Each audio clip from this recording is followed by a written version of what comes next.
को जनता जनार्दन करवाती है और बाकी कर्मकर्ता परमेश्वर करता है। हमारा तो ये जिम्मेदारी है कि हम पूरी शिद्दत से, ईमानदारी से, बिना भेदभाव के लोगों का काम करें।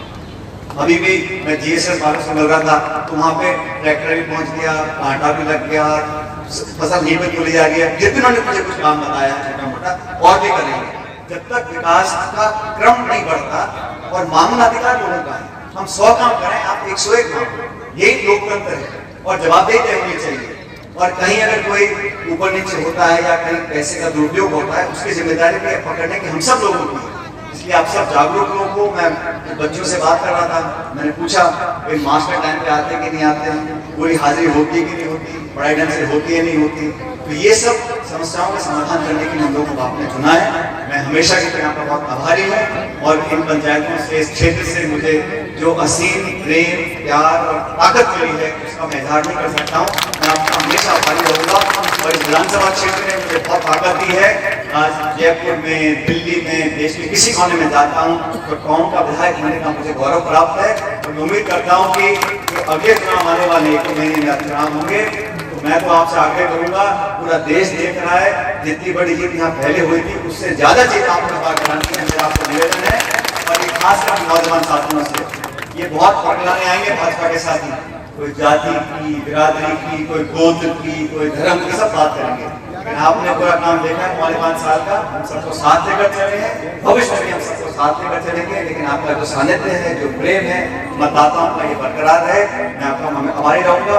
सरपंच साहब, बाकी राय साहब भी आप बनाए और हमारे राधा श्याम जी चौधरी साहब आज अच्छा भाषण दिया। चौधरी साहब ने,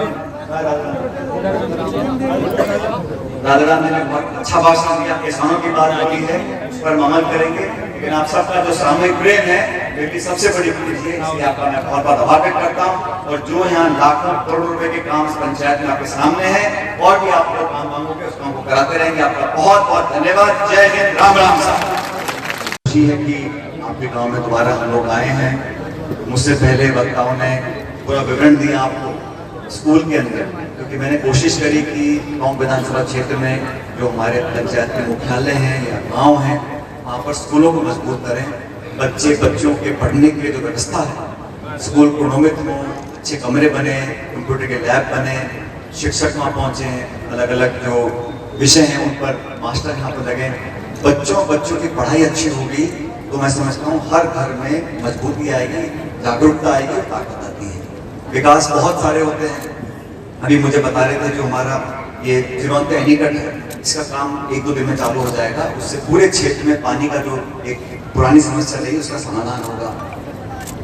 उप स्वास्थ्य केंद्र की बात सबके सामने मुझे बोली है, उस पर हम स्वास्थ्य केंद्र की बात बोली है, उस पर हम कार्रवाई कराएंगे। लेकिन चारों गाँवों के दस पंचायत में लाखों करोड़ों रुपए देकर हमने कोशिश करी है। सड़क का निर्माण हो, स्कूल की चारदीवारी हो, स्कूल के कमरे बने, अच्छे यहाँ पर कंप्यूटर लैब बने, IT लैब बने और हमारे अम्बेडकर भवन का निर्माण हम लोग यहाँ पे करवा रहे हैं। तो सारे गाँवों के अंदर हमने पिछले 4-1 सालों में जितना संसाधन और पैसा हो सकता था उतना बजट यहाँ पर आवंटित किया और काम भी लगातार होते रहे।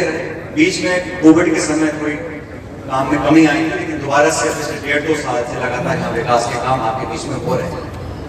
और आज मैं आपके बीच में सिर्फ उद्घाटन करने के लिए या घोषणा करने के लिए नहीं आया हूँ। मैं तो आप सब लोगों को साधुवाद देने के आया हूँ, क्योंकि किसी भी क्षेत्र में, किसी पंचायत गांव में सिर्फ पैसा देने से विकास नहीं होता। जब तक गांव में जागरूक लोग नहीं होते, जब तक गांव में एक दूसरे का सहयोग करने वाले नहीं होते, समाजों को जोड़ने वाले लोग नहीं होते, तब तक विकास संभव नहीं है। घोषणाएं कर देना, पैसा दे देना एक बात हो, लेकिन वहाँ के लोगों पे भरोसा हो, जिम्मेदारी से काम कराएं, पारदर्शिता से पैसे का उपयोग हो। कई बार पैसे का दुरुपयोग भी होता है, लेकिन निगरानी रखने वाले लोग चाहिए, जागरूक लोग चाहिए, कर्मठ कार्यकर्ता चाहिए। और जो कुछ भी इस पंचायत में हो सका चार गाँव में वो आप सबके सहयोग से हुआ। इसलिए मैं आप लोगों का बहुत बहुत धन्यवाद देना चाहता हूँ कि आपने पूरा समर्थन सहयोग दिया। और मुझे खुशी है हर समाज के लोगों ने इसमें भूमिका निभाई है।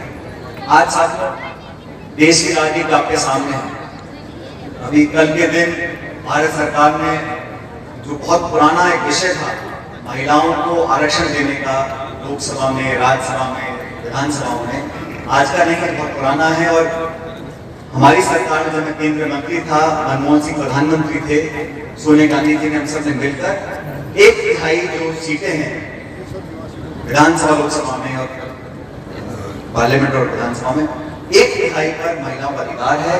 ये हमने बहुत पहले हम बिल लेकर आए थे।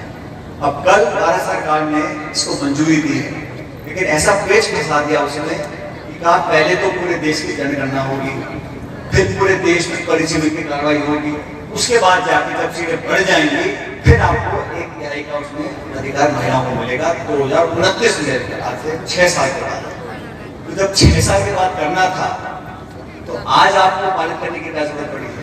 तो कहीं ना कहीं मंशा कुछ और है और वाहवाही लूटने के लिए काम किया है। और जो महिलाएं भी हैं, हम तो ये चाहते हैं कि जो महिलाएं आरक्षित सीटों पर चुनाव लड़े उसमें हर महिला को अधिकार मिलना चाहिए। कोई महिला हमारी दलित है, कोई ओबीसी की है, आदिवासी है, उन महिलाओं का भी उसमें प्रावधान होना चाहिए ताकि हर क्षेत्र की महिलाएं, सिर्फ वो महिलाएं जो पढ़ी लिखी हैं या जो महिलाएं आगे पहुंच चुकी हैं उनको मौका मिलेगा, तो हमारी बाकी महिलाएं रह जाएंगी। इतनी महिलाएं बैठी हैं यहाँ पर जो एससी की हैं, दलित हैं, ट्राइबल हैं, ओबीसी की महिलाएं, उनको भी कहीं ना कहीं वो अधिकार मिलना चाहिए विधानसभा और लोकसभा पहुंचने। ये हमारे दल का एक स्टैंड है और मैं चाहता हूँ इस पर भारत सरकार गंभीरता से आगे कार्रवाई करे। बाकी आप लोग 9 साल से भाषण सुन रहे हो, प्रधानमंत्री जी कमी छोड़ते नहीं भाषण देने में। भाजपा के नेता राजस्थान में आजकल खूब घूम रहे हैं, 4.5 साल कोई नेता देखने को नहीं मिला। आप लालटेन लेके जाते तो कोई पता नहीं था कहाँ था। अब जब चुनाव आ गए तो रथों पे चढ़ के और हाथ हिला के सारे भाजपा नेता यहाँ भी आते मेरे घर तो हम पे घूमने के लिए। तो आप उनसे पूछोगे, आपकी तो सरकार केंद्र में 9 साल से है, आप पार्लियामेंट में 25 के 25 लोकसभा के सांसद भाजपा के हैं, आप लोगों ने क्या क्रांतिकारी काम किया है गाँव के अंदर राजस्थान के अंदर? ऐसी कौन सी परियोजना लेकर आए हो, कौन सा कारखाना खोल दिया, कौन सा रोजगार दे दिया दिल्ली में बैठी सरकार ने? तो हमने योजना बनाई है उस पर मदद करने को तैयार नहीं है। और जो पूर्वी राजस्थान के 13 जिलों में जो ERCP की योजना है, ईस्टर्न रीजनल कैनाल प्रोजेक्ट, जो 13 जिलों को पानी की समस्या से हमेशा के लिए छुटकारा मिल जाएगा, उस ERCP पे आपने कुछ किया नहीं। तो भारतीय जनता पार्टी के हमारे जो साथी हैं, ये सिर्फ चुनाव के समय लंबे लंबे भाषण देने में, हिंदू मुसलमान की बात करने में, मंदिर मस्जिद की बात करने में टाइम जाया करते हैं। बाकी नरेगा का योजना हमारी सरकार लेकर आई, शिक्षा का अधिकार हमारी सरकार ने दिया, खाद्य सुरक्षा का अधिकार हमारी सरकार ने दिया। आज भी प्रदेश की सरकार, हम सब हमारी पार्टी के लोग मिलकर हर व्यक्ति तक पहुंचने की कोशिश कर रहे हैं।